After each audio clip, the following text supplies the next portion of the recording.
Chapter 2 Dreams of the Future.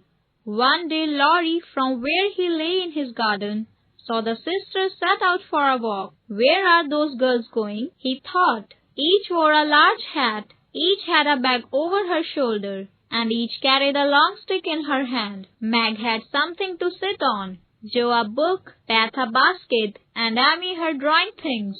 They walked one behind the other. Are they going to waterfront? Thought Laurie, but they went out of the garden, down the road, and began to climb a hill leading to the woods at the top. Well, I think they might have asked me. Laurie decided to follow them and see what it all meant. By the time he was ready to go, he could not see the girls, but at last he found them sitting on the ground under some trees.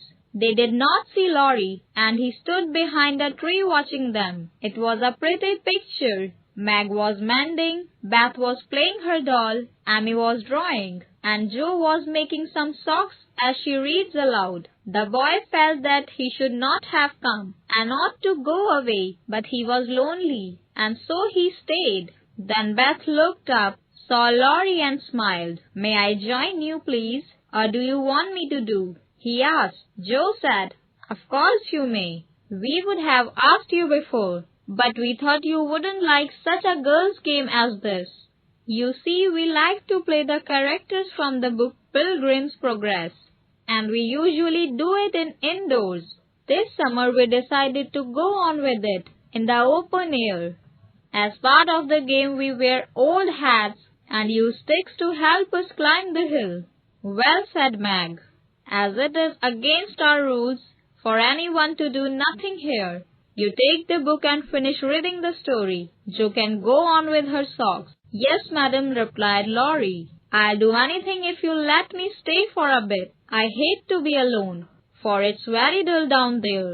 The story was not a long one. When it was finished, they sat for a time taking of all the things each wished to do in the future.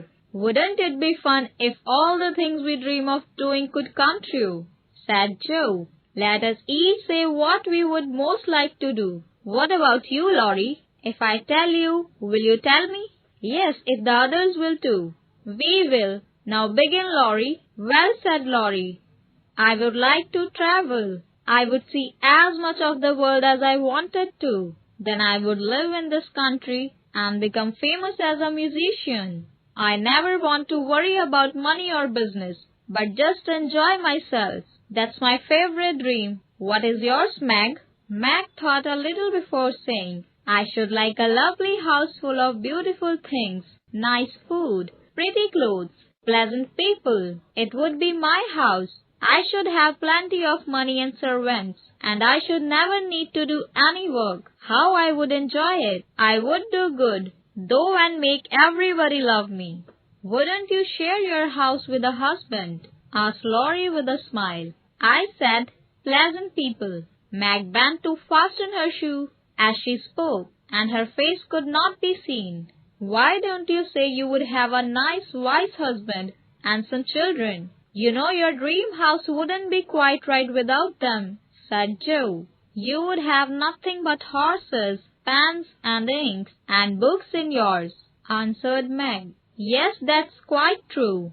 I would have lots of Arabian horses and rooms full of books.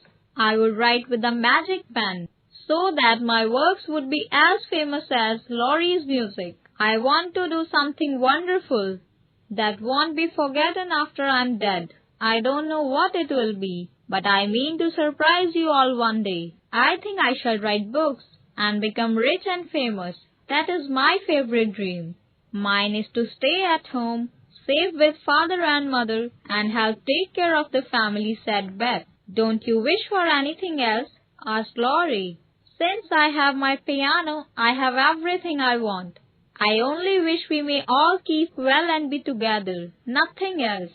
"I have so many wishes," said Amy, "but my favorite dream is to paint good pictures. I want to go to Rome to paint wonderful pictures and be the best artist in the whole world." "We don't want a lot, don't we?" said Laurie, "except Beth. We all want to be rich or famous. I would be interested to know if any of us will get our wishes." Well, if we are alive 10 years from now, let's meet. Then we can see how much nearer we are to our wishes than now, said Joe. She was always ready with a plan.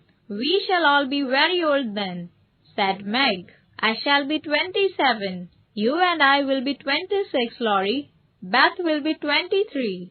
And Amy 22. What an old party, said Joe.